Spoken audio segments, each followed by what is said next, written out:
What's up, everyone? I'm Jayme Bedingfield. You are listening to my podcast, Too Many Words. I appreciate you tuning in. I have a great show for you today or tonight, whenever you are listening. I know that some of you share my similar issues with not sleeping when the rest of the world is, and that you like to listen to my ramblings in the wee hours. So if you are listening to me then, I hope you are having a cup of tea.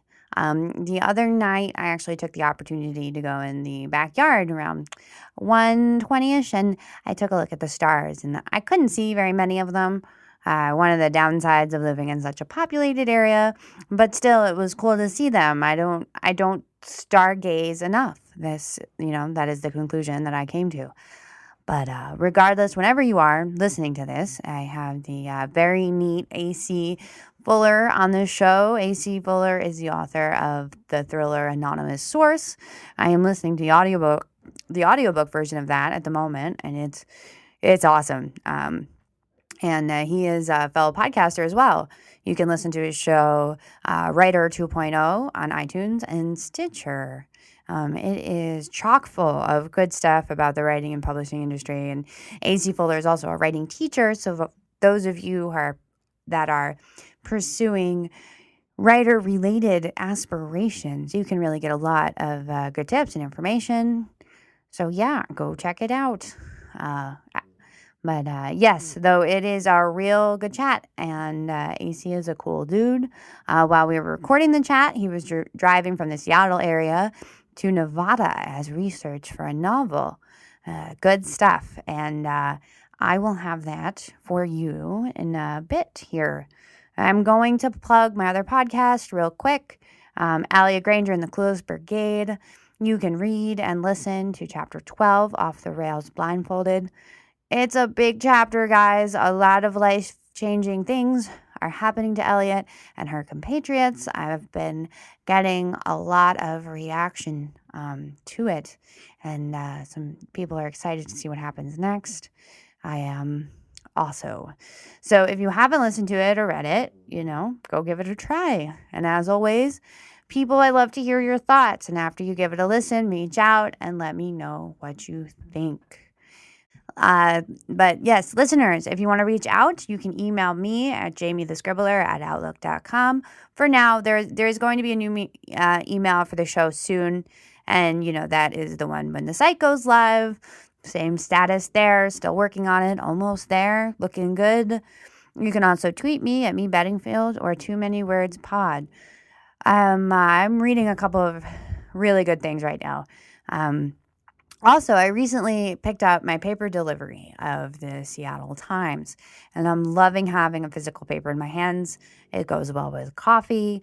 The other day, I took the coffee and the paper back to my bed, and, I Lady Married it, and it was awesome. It was glorious, actually, and that might become my new summer morning routine. It definitely is. I'm finishing up The Well's End by Seth Fishman, and then I'm about to start The Dark Water, which is the second in the series. And The Well's End is one of those haunting books that when you walk away from it, all you can do is think about reading more of it. Every sentence is it's pure gold. And I was instantly hooked too. And I'm recording a chat with Seth Fishman soon, and then it will be available to listen to. I am also reading Neil Clark's Best Science Fiction of the Year anthology. And he was on the show a few weeks back. I believe it was episode 12. It's a fantastic anthology, a really amazing collection of short stories, science fiction at its greatest, really. And there are quite a few stories that I find myself going back and rereading them. It's a nice looking book too. It's like a nice thick size. The cover's nice. I enjoy its contribution in my bookshelf. And my office got an upgrade, also new gray modern love seat, and it's super comfy, but also good on the back. And I've plans to spend quite a bit of time this weekend snuggling up on it with my bird throw blanket and my notebook and getting some writing time in, some free writing time. I'm gonna flesh out my ideas on the high fantasy project that I've it's been driving me crazy, and I've been driving you crazy talking about it, and it's demanding my attention. So it's going to get what it wants. I have one very strong idea of this one character, and I've been blogging about her in Imogen. I'm pretty sure she is the protagonist, but that's some of what I'll be exploring, as well as the world itself. And I ordered a leather-bound journal with blank pages, and I'm going to do some maps and character sketching. It's awesome. Some fun weekend plans for me. It looks like actually the journal that I got, this sketchbook, it looks like something Bilbo Baggins would carry around with him. Bilbo the Hobbit, not Bilbo my dog, who just turned 1 the other day. So, Bilbo listens. He's a good listener. So happy birthday, Bilbo. I'm pretty excited, guys, about the project. And without Amazon Prime, I wouldn't probably buy anything. And mark my words, if Trader Joe's ever starts home delivery, I'm going to be one happy cat and probably even less willing to leave the house. This week is my first of my new summer schedule. I'm scared, guys. I'm playing it day by day isn't my style. It's not in my programming. Every day is going to be different. I'll have a good idea what the week looks like before it hits, but each day will be a little different from the previous one. A lot is on the schedule for the next few weeks, which is good. Things are going well. Hard work. It does desired things. And I'm looking all the way to August, and I'm like, I don't know how I'm going to make all of this work. And I think I need like 10 extra hours in the day.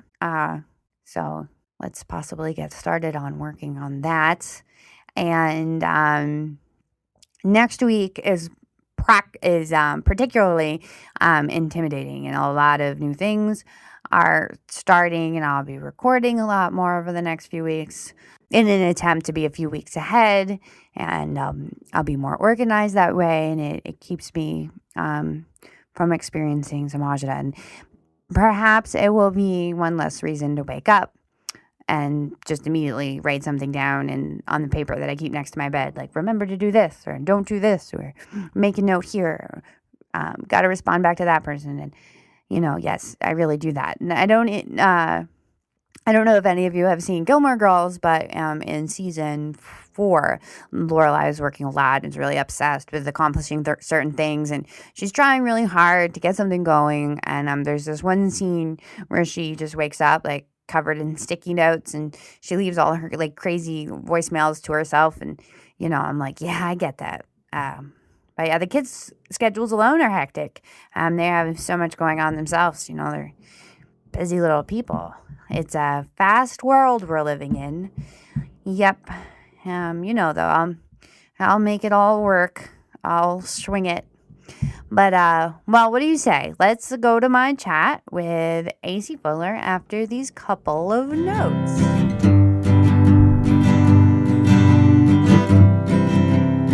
AC, welcome to the show. Thanks for having me. I've been having a lot of fun preparing to talk to you because of all the audio stuff that you have available between your podcast and Anonymous Source. I've been preparing while doing other things, so you've been helping me multitask. Very cool. Yeah, I worked really hard on the audiobook, and not as hard as the narrator did, and now it's the only version available other than paperback used copies, so that's something we can talk about. It must feel good to have had that. You got that audiobook and you still have Anonymous Source available. That must feel good. Well, yeah, it's kind of a strange situation because your listeners probably know that Book Trope went out of business, yeah, which is my publisher also, and I have not fully decided what I'm going to do. I think self-publishing is great, and I might end up republishing the Anonymous Source myself. Wouldn't take that long. I have all the files, I could do that. But I'm also just taking a little time, taking a step back, and I'm thinking I may let the Anonymous Source drift into nothingness and start something new. Not that I wasn't happy with it. I'm happy with it as a first book, but for various reasons, I'm thinking about just starting something brand new. So I'm happy the audio is still available because people can get it, but for various strange publishing industry reasons, sometimes it's better to have zero books out than to have one somewhat successful book out. So I'm a little bit mixed on it, honestly. You know, I can't tell you how wonderful it is to hear you say that, because that's basically where I am with Ruby. It was, a very challenging few years with her, and then she was published through Book Trope, and now, the books are off and I'm focusing on other things. It's like, I don't know. Yeah, it's my initial response was, okay, well, I'll just self-publish it. I have the sequel on my hard drive, 100,000 words, 350-page book. It's 90% done sitting on my hard drive. So I could put the anonymous source back out, and then the sequel, The Inverted Pyramid, is, like I said, largely done. I could self-publish that, then I'd have two books out. But I'm a little bit torn because I'm a big fan of indie publishing, of self-publishing, and all the small presses. But there's also various reasons that, under the right circumstances, I might be interested in a traditional publisher. And I say under the right circumstances just because I have enough friends who've had terrible experiences that it really matters who the publisher is and how much behind your book they actually are. So, right now I'm brainstorming and writing the first chunk of a book that I might try to go traditional with. And so I'm just kind of waiting to see. I'm not sure it'll work out. I might decide in 2 months, no, I'm just going to republish the anonymous source, put out the inverted pyramid, and build everything on my own. But I'm just kind of in a slow process of figuring out what to do, I would say. Yeah, I'm right there with you. And I too, I was getting ready to publish the second in the series at the end of May, beginning of June. So, that's just kind of, sitting there pretty packaged. And, my initial reaction was too, it was like, okay, I'm just going to do it myself. But I've been pursuing agents for a separate project, a young adult contemporary. And, that's just, I'm definitely, you know, indie publishing is awesome, and there's a lot of success stories there. There's a lot of freedom, but I just think at this point, I am really I'm going for the traditional route. I want to, under the right circumstances, definitely be smart as far as like what you're signing. And it's a really tough call. I mean, I'm enmeshed in the publishing industry and writing, all day, every day, just about. And there's not a clear, correct path to me. I mean, I know people who have built up with self-publishing slowly over time and been successful with that. And there's a lot of upside. You retain control. You don't lose certain rights. There's all sorts of great things. But then again, the last year I've been so distracted with marketing and social media and stuff that I'm not doing as much. I didn't do as much writing in the last year after my book came out as I wish I had in retrospect. And so, and not that some traditional publishers have really dropped off and they expect you to do all that anyway. And some can really offer some marketing and distribution support still under the right circumstances. So, yeah, there's still good deals out there. They're, of course, incredibly hard to get, but I figure I'm young enough. I may try that route and see what happens. But then again, I may not. I may decide in 3 months, no, I'm happy with what I have. I'm just going to go it alone. Well, I mean, that's it. Like the whole process from creating the book, editing it, selling it. It's in so many ways just like such a gut, business, and it takes so much work and discipline and passion and patience and thick skin that it's like, for me at least, I can't just turn that on a project if I'm like, not feeling it. Like it has to be like in me somewhere for me to keep grinding away at it.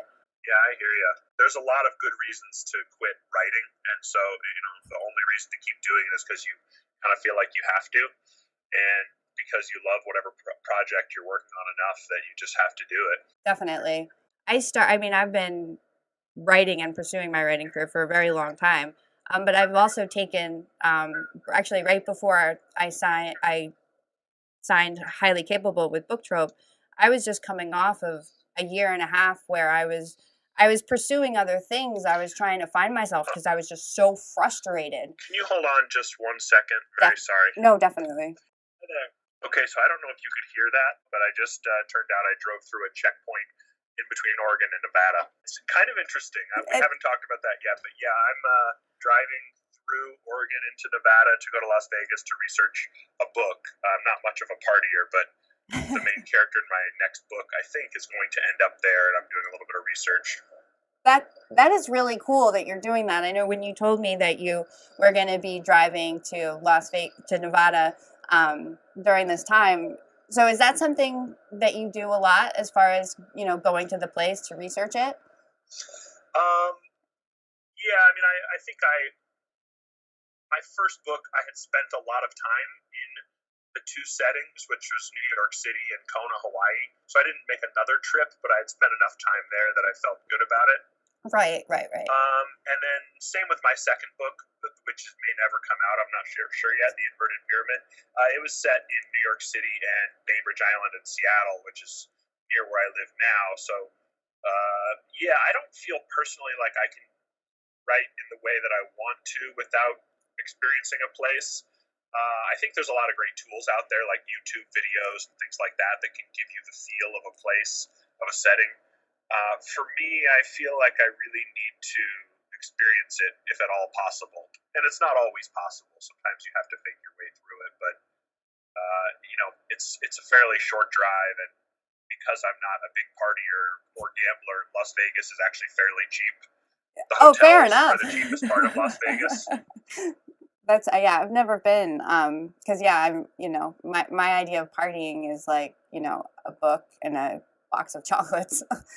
Right, and it's interesting. Las Vegas has actually changed a lot lately. There's definitely gambling, obviously, but there's a huge contingent of Las Vegas goers who are not gamblers. They're foodies or show goers. There's a lot of amazing shows there now and amazing restaurants and. So I'm not much of a partier these days, and I'm definitely not a gambler. But it's an incredibly interesting city and an interesting setting Definitely. for a mystery or a thriller. And I think my main character is going to end up there and then have to, for various reasons, make the drive back to Seattle from Las Vegas. And so, partially because of that drive that's going to happen in the book, I felt like I needed to do that drive myself. Totally. That's really cool. And I've been like when I was writing The Highly Capable, it takes place here in Seattle, but during certain scenes where, landmark areas or certain, under the viaduct by the aquarium, and I would just, spend just some significant time there to just like really just soak in the setting. It does make it can help it be more immersive when you're actually writing it.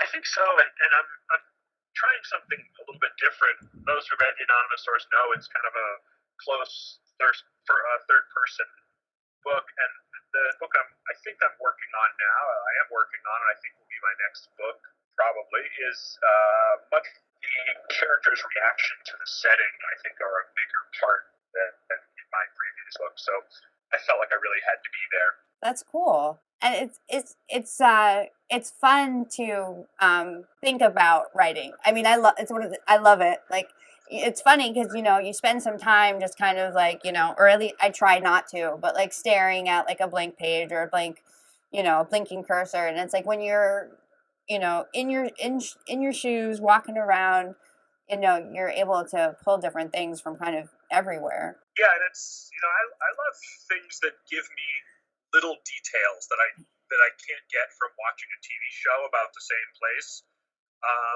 I think so much of our minds are structured by other forms of media, like books we've read or shows we've watched or movies we've watched, that I like books that offer me details about a setting or observations about a setting that are unique to the character and aren't something I've seen in a million movies or television shows or other books.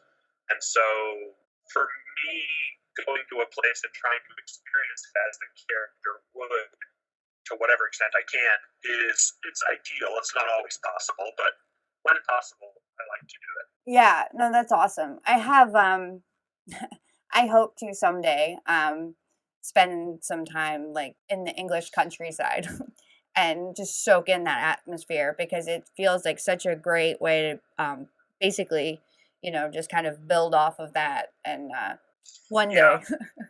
I used to live there when I was 5 in the English countryside, but Oh, I don't remember really? much about it. Oh, yeah.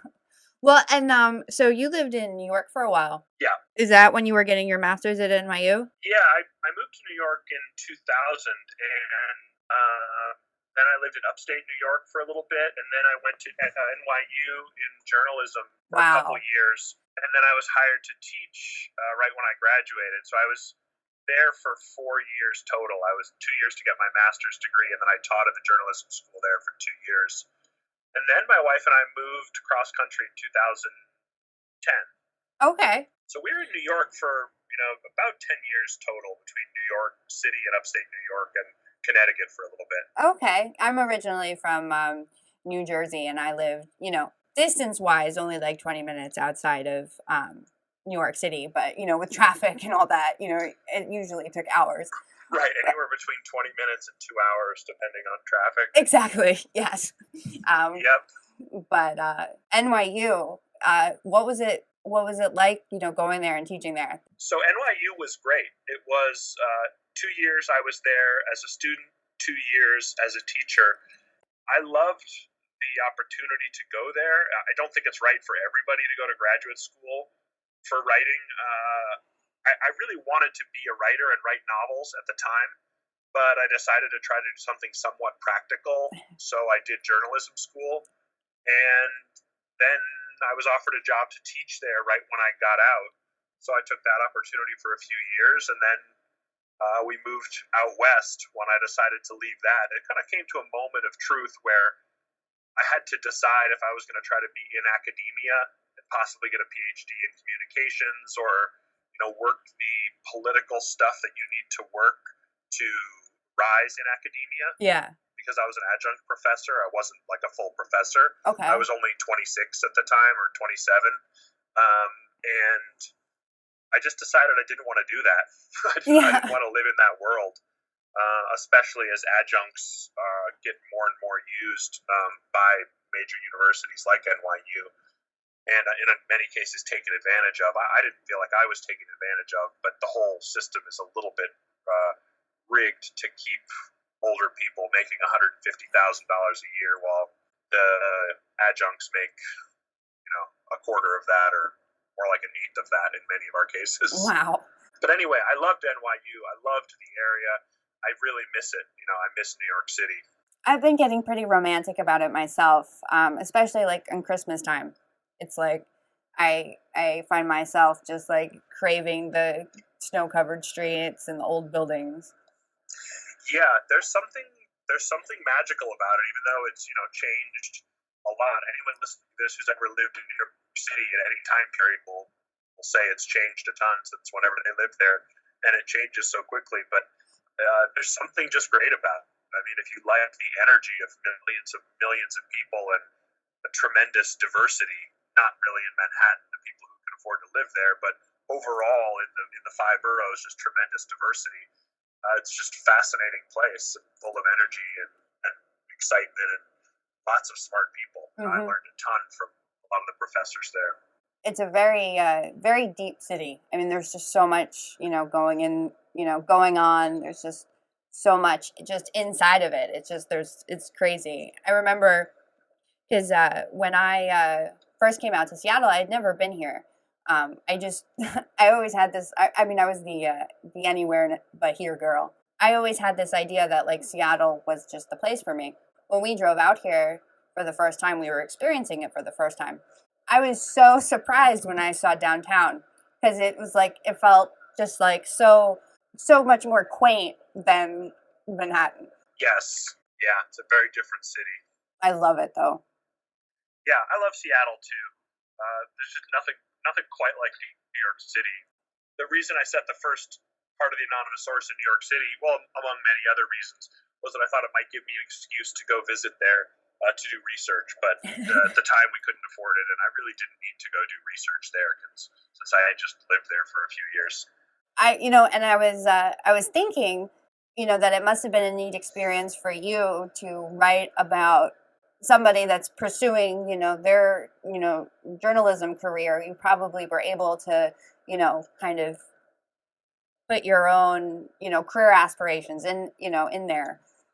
Yeah, I think part of why I wrote a journalist character was that there's a big part of me that wanted to be a real journalist and thought I might be a real journalist. And I was a journalist. I did freelance reporting and editing and various things, but I was never kind of the career journalist who worked for years at a newspaper and did tons of stories. And so I think part of me wanted to be that, and so I thought I would live a little bit vicariously through this reporter who ends up, of course, getting wrapped up in a major story that he has to break in order to stay alive. Yeah. No, it seems like I've been listening to it on Audible, and it seems like it was a fun book to write. Yeah, it was a lot of fun. There were times when it wasn't as fun, but yeah, I wanted to write something fast and something entertaining that also I hope had some depth to it. And yeah, I sort of missed those days of writing it because that was before I was much involved in the publishing landscape, and I was learning about it. But there's something precious about just writing a book and not being on. I wasn't on social media then. I wasn't doing a podcast. I wasn't doing anything. I was just writing, and so I'm trying to recapture a little bit of that innocence these days. That's a good way to put it. I know it's such a process, the whole thing, and yeah, those years when I was naive to the business end of it, I romanticize about that as well. And now, I find myself just like, my part of my brain that, is well aware of the content editing phase, and the part of my brain that, knows what it's like to release a book.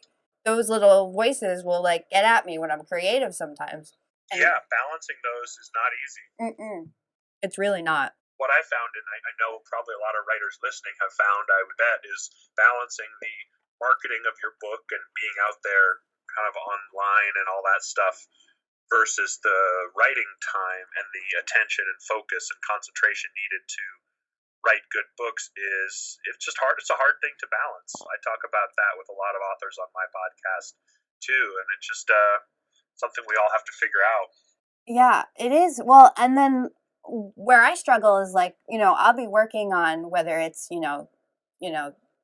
a podcast episode or the novel that I'm working on or the articles, because I have my hands in a lot of baskets, and I like it that way. But at the same time, I'll be working on one thing, and an idea for the other thing that I need to work on later that day pops up, and it's like sometimes I'm like, I don't know if I should just go ahead and hop over there real quick or if I should make it wait. It's hard when ideas present themselves. I find myself asking, like, do I deal with you right now or do I make you hold on?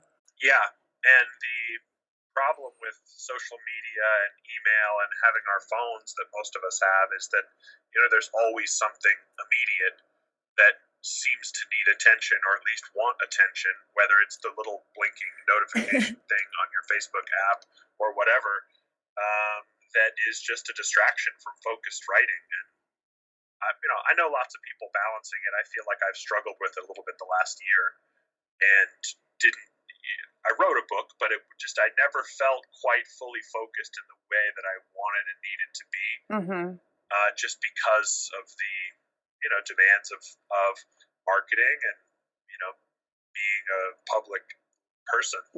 Well, yeah, and in engaging with readers and listeners is super important. And that's the part I didn't mention. It's of course so gratifying when you get emails and Facebook messages and you connect with people who liked your book or your podcast, or they want to know more about this and that, and it's great. And it's like, but it does make you realize, oh wait, I only had 3 hours a day to work on my writing career. If I spend 2 hours of those with email and Facebook correspondence, it's going to take me 3 times as long to write the book. And so it's just it's a real balance that a lot of us are trying to strike. Those of us who aren't making a full time living at this yet. No, it is. It's a hard balance, and it's depending like on what I'm working on. Part of my process is struggling with what I'm writing, and I get all morose, and you know I'll write a few pages and I'll be like, oh, okay, well, I don't, when I walk away and I come back, I'm usually much happier with the product. But then, on the other hand, when people are, sharing your work and, responding to the episode, it's, Well, I don't know. I get more uncomfortable when people are sharing my stuff. I think because I'm so hypercritical, and I don't mean in like a mean way. I'm just a perfectionist, and so I'm the guy who believes the one star review and not the 200 5-star reviews kind of guy. Yeah, that's me too. And it's I just am. I've heard someone said on my podcast, and this is a quote that's now been stolen from 9 different people. I don't know who it originated with, but that many of us fear success more than failure, and it's really true. For me personally, getting rejected by 100 agents, which I was for the anonymous source, was less aggravating and distracting than having my book come out and having some minor success and having people send me emails that they loved it. I don't know how that could be, but it was for me. That's interesting. Because of course you love to hear that people like your book, but it's also just it triggers a whole other set of things. Like, okay, now I have to do it again, and can I do it again? And why did they notice this thing on chapter 62 that's completely terrible? And it's amazing what our minds do to us. It really is. Oh, and I battle with mine on a regular basis. Well, and I mean, I just recently sent out a batch of query letters, and I just made myself basically just sick reading those first 20 pages of the manuscript that I was sending out, like going back and forth with, oh, this is really good, to, well, this paragraph is off. And it's like at some point it's tough to make that line where you're like, okay, it's time to hand it off, because it's like it feels endless, the amount of tinkering you can do with it. Yeah, it's really true. And this is one of the things I'm sort of struggling with now, struggling in a good way, like I'm learning, is that, so I mentioned I got rejected by 100 agents with the anonymous source. A few of them I was quite close with, a few agents who were quite interested, and one editor at Little Brown and Company was pretty interested. And the feedback I ended up getting was really in the same ballpark. Like, we might be able to sell this, we could probably sell this, but it's not enough of a home run that I'm 100% sure I could sell this, and therefore I'm not going to take it on. Yeah. Just because of how the industry is, and they're incredibly selective, and there's a ton of talented people out there, and of course they're thinking about it as a business deal, in addition to a work of art or entertainment, however you want to think about it. It's just made me think, like, one of the reasons I'm considering going in a new direction is that I think I could do a lot better, is really the short version of it. I think that there's I'm developing a voice that will be more of the kind of thing that might be able to sell to the right publisher. And again, I don't even know if I would sign on with most publishers, because I know enough writers who have had enough terrible things happen with publishers that I think for a lot of people self-publishing is a better option. It might be for me, but I know the other side too, that it can be really a good option under some circumstances. So it's kind of where I am with that. That's kind of how I'm looking at with Ruby, and it did okay, but at the same time, it's like I've learned so much from just putting her out and working with my team in Book Trope, that is like, now I have all these tools that I didn't have before. Let's do something else with them. Yeah, it's an interesting place, and one of the things that probably some people know and some don't is that for literary agents and for publishing houses, in most cases, for novelists, a debut novel is actually worth more than a second or third or fourth novel if the first three or two haven't sold incredibly well. Uh-huh. And so it's sort of a paradox. You would think, well, I built up some audience, the next book would have a better chance of selling, and it's actually the opposite in most cases. If you've built up a big audience, then that's something different. That's something different. But like in my case, having in the thousands of sales and not the tens of thousands or hundreds of thousands of sales, it's not enough to be of any interest to agents or publishers. And so a debut novel has the promise of this person has no sales track record. Mm-hmm. This person has no past. We can sell this person as whatever we want. And it turns out, from what I hear, a lot of agents and editors I've talked to say, yeah, it's actually better to let your first book disappear, let it fall down in the Amazon search rankings, or let it fall off the face of the earth. And if you're going to try to go traditional, make your next book a debut, even though you had a book out from a now defunct publisher. So this is some of the advice I've been getting, and I think there's really no right or wrong way to do it. This is just one path I'm considering. But it's interesting, and I think it is true that because of the way the New York publishing scene is, which I don't really agree with, but it is the way it is that the sort of promise of a debut novel they'll overpay for and put more behind than someone who's established a small readership. Yeah, that's what I'm hoping for. Yeah.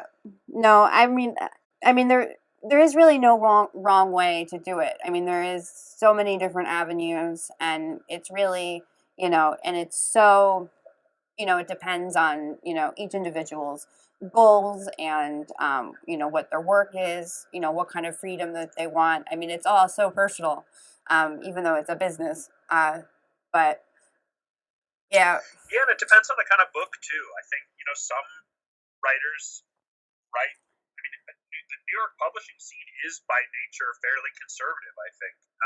Obviously, it's more conservative than what gets self-published, just in that so much more stuff gets self-published than traditionally published these days, that there's just a wider range of stuff that's self-published.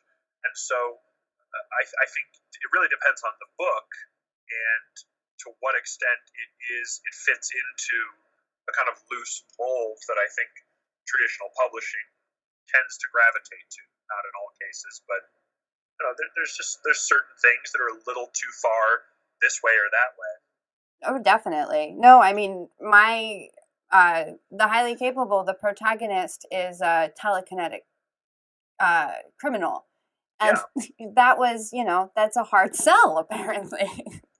Yeah, I had one editor tell me that my book would do better because we were calling it a thriller, and it kind of is. It is, but in terms of the structure, but it has some elements you wouldn't typically see.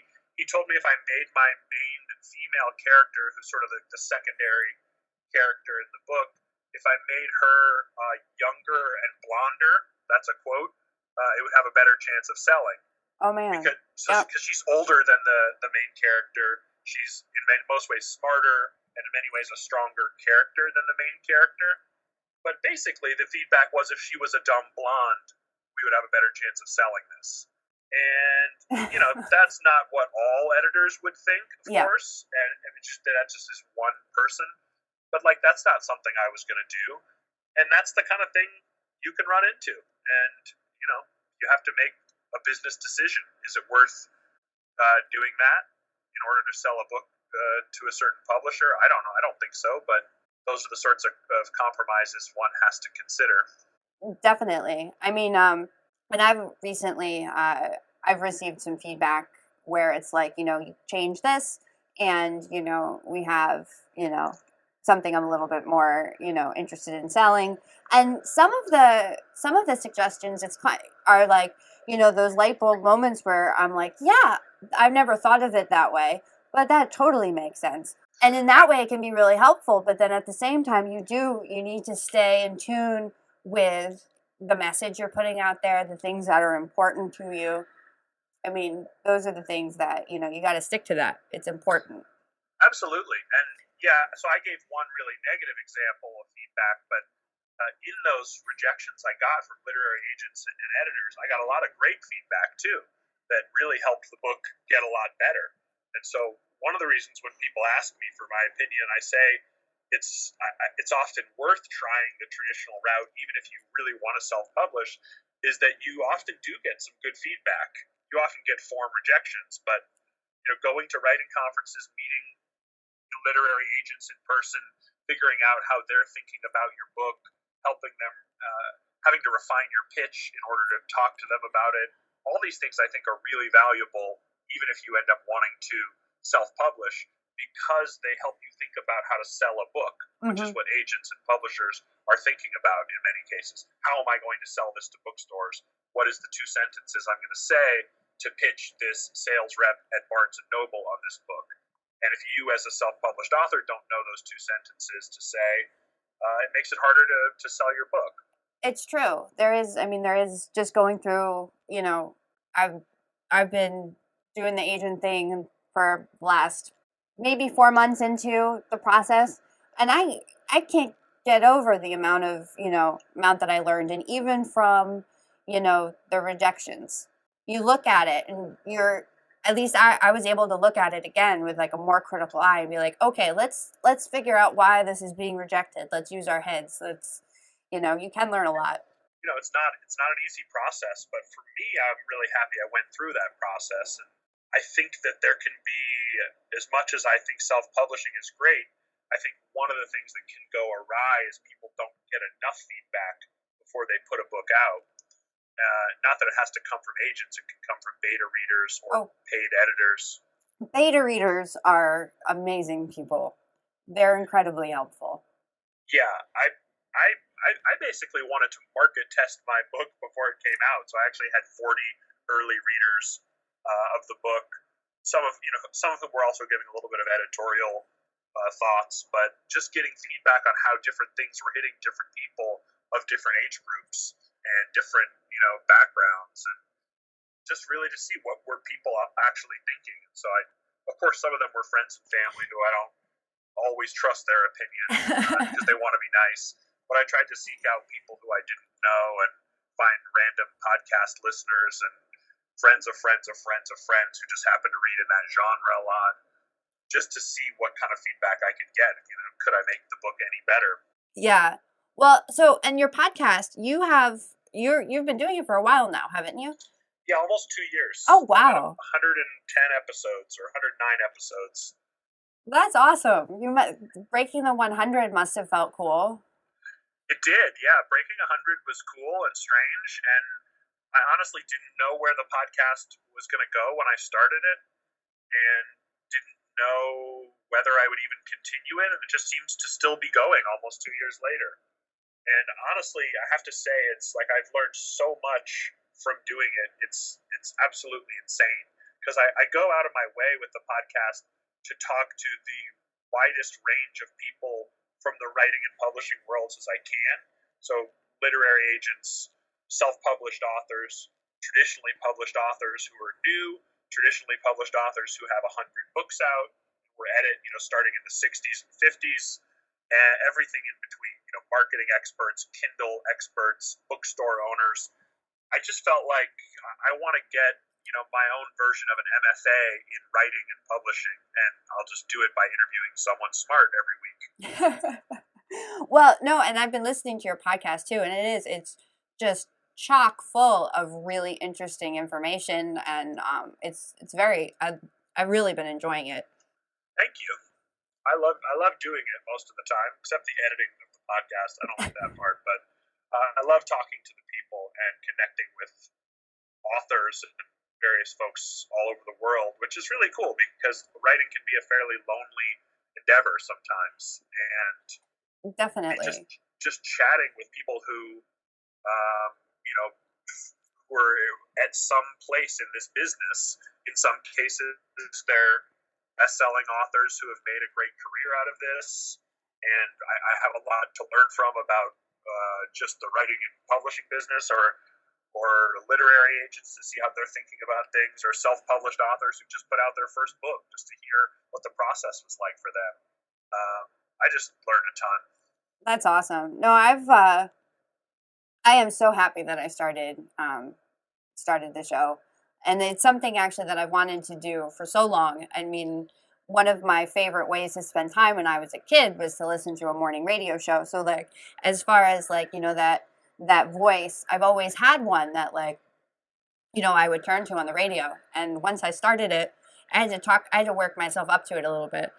Uh, but now, yeah, I can't get over how much I've learned. And then just in my way of, engaging with people and, reaching out to listeners and stuff, it's pretty cool.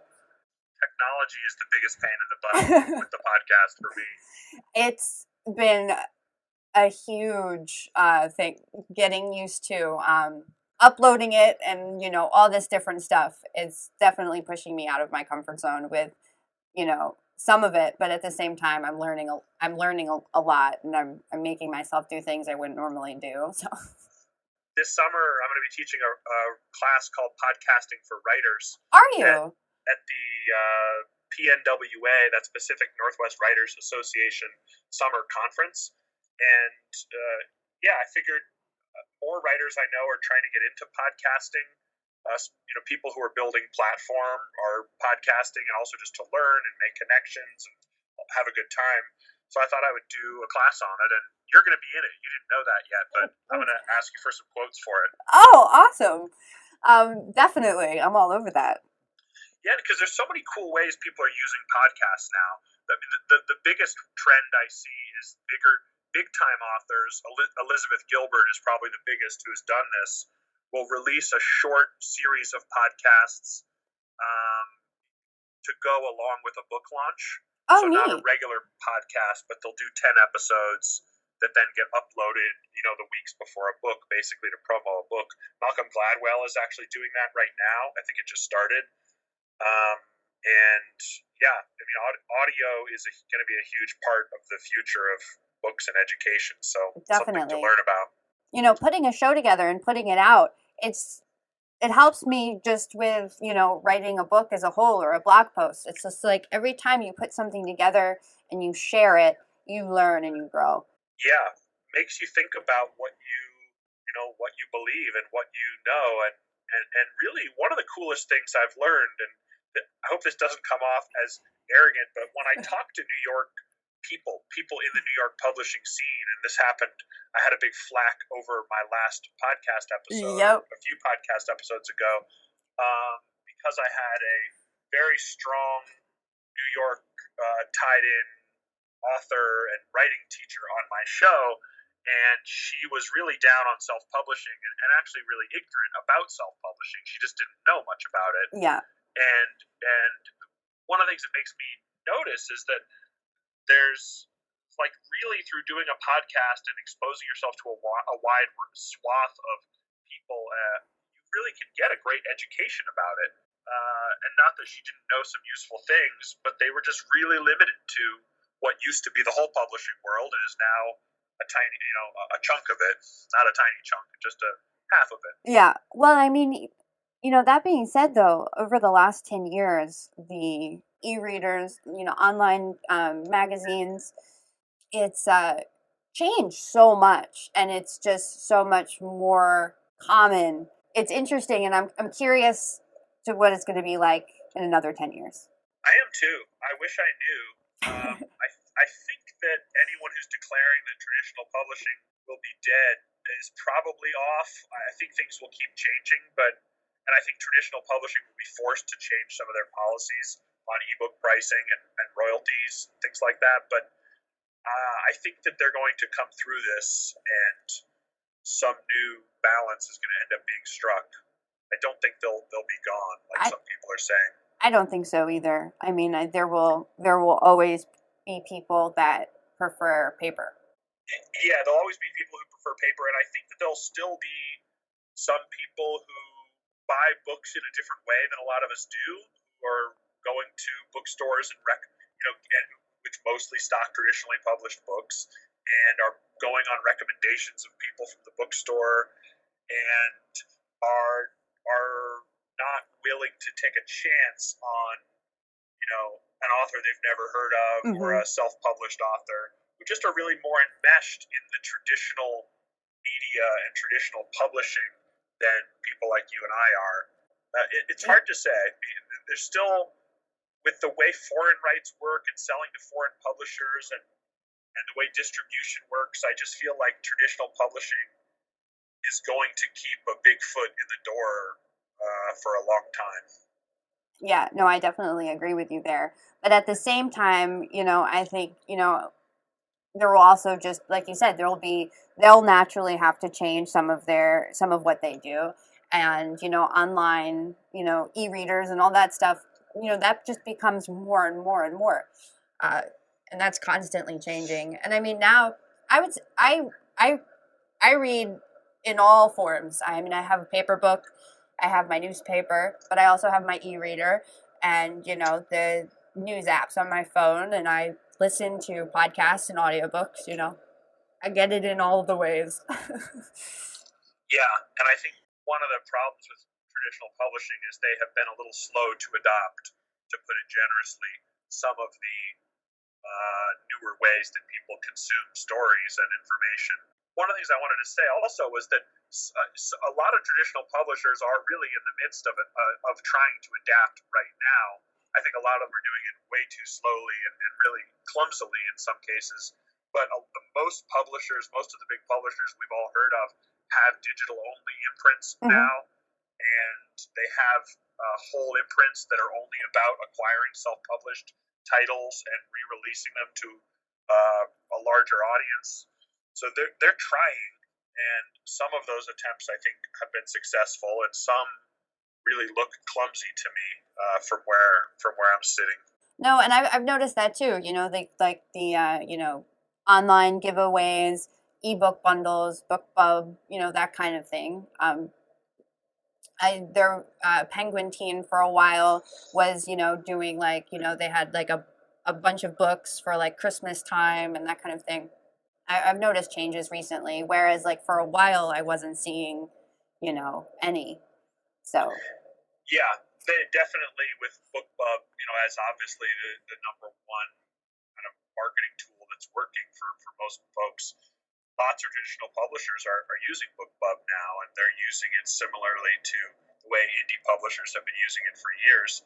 And it's working. They're discounting books more steeply and trying a bunch of things. So I don't know how it'll come out. It doesn't really matter right now, as long as we just keep writing good exactly. books. Yep. Keep trying to get them out in whatever the format is allowed and exists.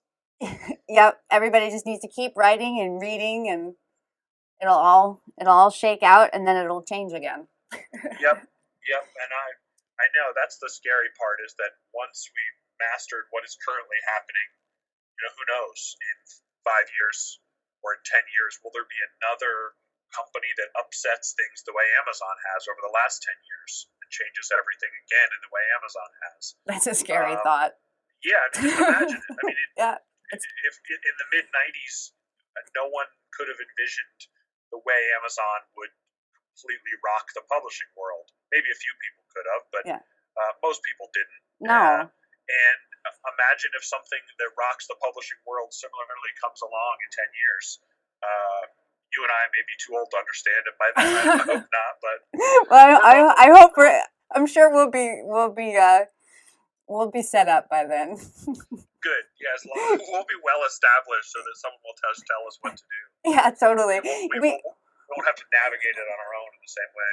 No, because then we'll get to be, the old hats that's like, yeah, no, this is how we do things. Good. That sounds good. We can yell at whatever the new platform is. Totally. Talk about the good old days when we could just self-publish on Amazon. Yeah. Yep. No, that's a good plan. I like that. Well, AC, can you tell everybody where to find you? Yes.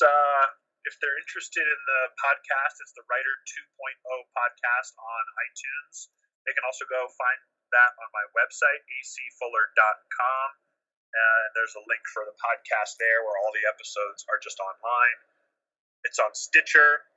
It's on Google Play, I believe now, and probably some other places like TuneIn Radio that I've forgotten about very few people use. Yep. And they can, find me at acfuller.com, and they can get the audiobook of The Anonymous Source if they're interested on Audible and iTunes. Awesome. Well, Thank you so much for coming on. It was so great talking to you. It was great talking to you too. Thanks for having me. That about wraps it up, guys. Remember to stop by iTunes and Stitcher and let me know what you think of the show. Twitter, Facebook, Instagram, I'm on all of it. Come say hi. Until next time, thanks for listening.